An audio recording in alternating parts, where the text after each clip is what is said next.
Tidak neko-neko. Bab 456. Benarkah? Memikirkan jika Rila bisa menerima mempunyai adik lagi, Arila merasa sangat bahagia. Jika seperti itu, dia bisa memberikan Carson banyak anak kecil yang lucu-lucu. Selanjutnya, sudah ada adik yang menemani Rila bermain. Rila kecil tidak akan merasa kesepian lagi. Carson sekali lagi mengeluarkan darah hitam dari mulutnya. Warna kaki Arila sudah semakin membaik. Sepertinya racun itu sudah hampir dikeluarkan semua olehnya. Hanya jika Arila untuk sementara waktu tidak bergerak sembarangan, maka pasti tidak akan terjadi masalah apapun. Kondisi Arila sudah membaik. Carson menghembuskan napas leganya. Mengangkat tangannya mengusap-usap wajah Arila, berkata dengan lembut, "Tentu saja benar. Aku menginginkan anak. Kita menginginkan anak. Hanya dengan kamu baik-baik ikut pulang denganku, aku akan menyetujui semua permintaanmu." Memikirkan jika boleh memberikan adik kepada Rila, Arila merasa sangat bahagia. Dia pun berkata, "Carson, maka kita akan memberikan Rila 2 adik laki-laki dan 1 adik perempuan.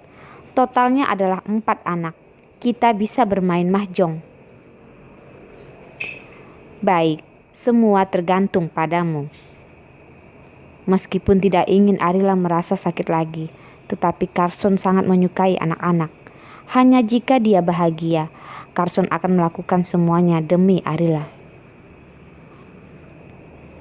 "Carson, aku benar-benar tidak ingin membuatmu menanggung beban. Aku selalu berusaha, ingin memberikan tempat untukmu bersandar, ingin menjadi wanita yang pantas bersanding denganmu." Arila tertawa dengan ringan, meskipun warna wajahnya tidak terlalu bagus, tetapi dia menggigit bibirnya, menjaga agar dia tetap terbangun. "Bodoh, kamu selalu sempurna. Kamu hanya tidak pernah menyadarinya." Arila sama sekali tidak sempurna, tetapi di dalam hati Carson, Arila adalah kesempurnaan. Carson bersedia melengkapi semua kekurangan Arila. Mulai dari hari pertama mereka memulai, Carson sudah menetapkan pandangannya, menikahinya, dan harus menjaganya dengan baik. Seumur hidup tidak akan meninggalkannya. "Carson, terima kasih. Seumur hidup ini aku bisa bertemu denganmu. Sungguh sangatlah beruntung."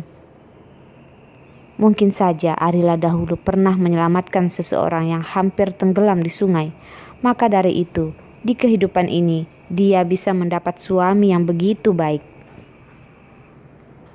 Bodoh. Carson membersihkan semua darah hitam yang ada di kaki Arila. Melihat keadaannya yang sudah jauh lebih baik, barulah dia duduk di sampingnya, memeluk erat Arila, dan dengan lembut dia berkata, "Arila, tidak akan ada yang kedua kalinya." Tidak akan ada yang kedua kalinya. Itu merupakan sumpah yang diberikan oleh Carson. Tidak ada seorang pun, tidak ada kekuatan apapun yang bisa membawa Arila kedua kalinya meninggalkan sisi Carson. Meskipun takutnya adalah dewa kematian, Carson tetap tidak akan bersedia. "Ya, aku sudah tahu," kata Arila sambil memeluk leher Carson dan menciumnya. Dengan cara seperti ini, dia baru bisa membersihkan sisa darah yang beracun dari dalam mulut Carson. Carson mencium ganas Arila, membawa dia masuk ke dalam tulang dan darahnya. Dengan dia bergabung menjadi satu, menggunakan cara paling awal untuk merasakan satu sama lain. Mereka berdua saling memeluk erat satu sama lain, begitu menggunakan tenaga memeluk pasangannya, seperti sedang memeluk dunia. "Arila." Sekali lagi Carson memanggil nama Arila. Sekali-sekali membawa Arila mendaki puncak dunia mereka berdua. Arila tidak memiliki tenaga untuk melawannya, hanya bisa mengikutinya. merasakan semua yang diberikan oleh Carson kepadanya, sekali demi sekali, benar-benar sangat manis dan indah. Dor, dalam sekejap terdengar bunyi tembakan, memutuskan pergerakan panas mereka. Carson dengan segera memeluk erat Arila dan pada saat yang sama memutuskan pergerakan panasnya. Dia memutarkan kepalanya dan melihat ke arah mulut gua. Tatapan matanya yang lembut berubah begitu saja menjadi tatapan yang tajam. Tatapan mata di bawah kacamata emasnya terlihat tajam seperti pedang, seakan-akan dia bisa mengambil nyawa manusia kapanpun dia mau. Orang yang bersembunyi di dalam kegelapan baik-baik menunggunya. Dor, dor. Terdengar lagi 2 bunyi tembakan. Sepertinya semua musuh mereka sudah datang. Ini berhubungan dengan hidup dan mati. Mereka sudah merampas 2 pistol. Tetapi peluru di dalam pistol pastinya sudah tidak banyak. Jika ada orang yang datang, dia harus merampas 1 pistol dan membunuh 1 orang. Hanya dengan membunuh 1 orang, dia bisa menjadi orang yang berdiri paling terakhir. Lagi pula, pelurunya tidak bisa menjangkau tempat yang panjang. Orang-orang tersebut bisa dikatakan putus asa. Pada saat mereka sudah mengetahui mereka sedang mengantarkan kematian pada diri mereka sendiri, mereka masih bersedia menembak di depan pintu gua. Arila, kamu duduklah di sini sebentar. Aku akan melihat keluar gua. Carson membantu Arila merapikan dirinya. Dengan lembut mengelus kepala Arila dan menjelaskannya dengan lembut. Arila memeluknya.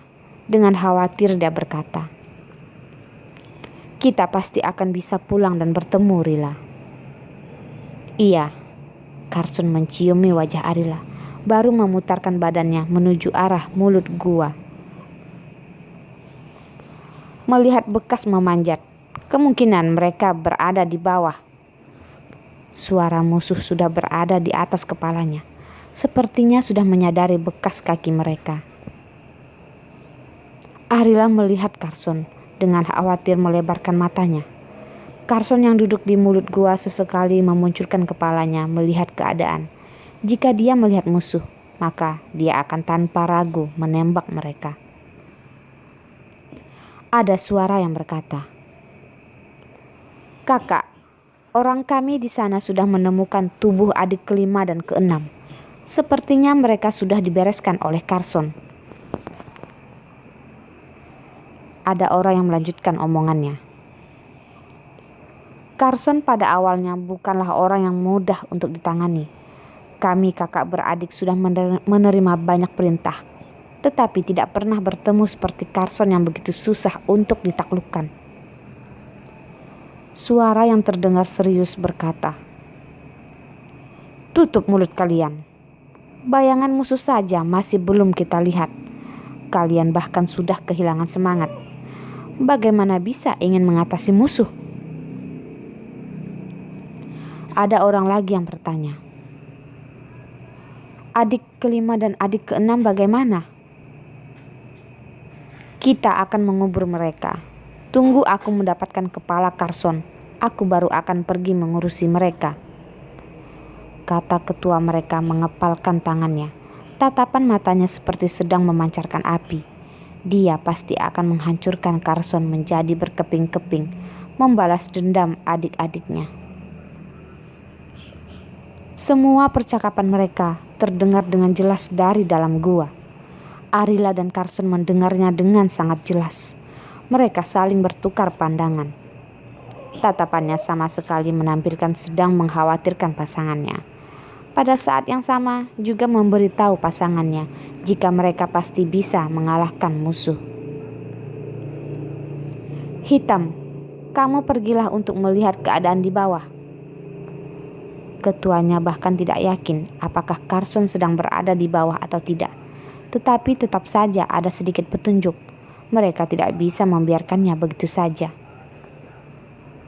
Setelah memberikan instruksi, dia kembali merasa tidak benar. Dia merasa jika Carson pasti bersembunyi di bawah sana. Di bawah perintah, mereka bersiap untuk turun. Pemimpinnya kembali berkata, "Ini adalah tebing. Kalian harus melihatnya baik-baik. Tidak bisa menyembunyikan orang. Mari berpencar."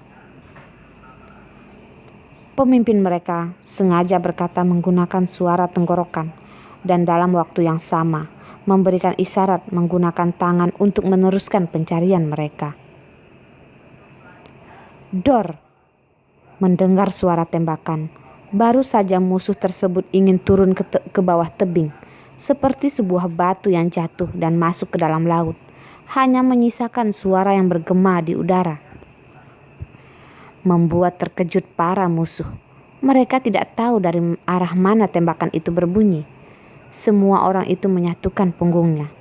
Pandangan mata mereka menelusuri semua arah, mencoba mencari keberadaan musuh.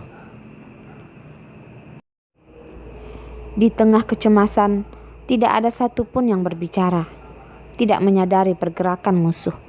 Mereka takut jika mereka akan menjadi target tembakan musuh selanjutnya.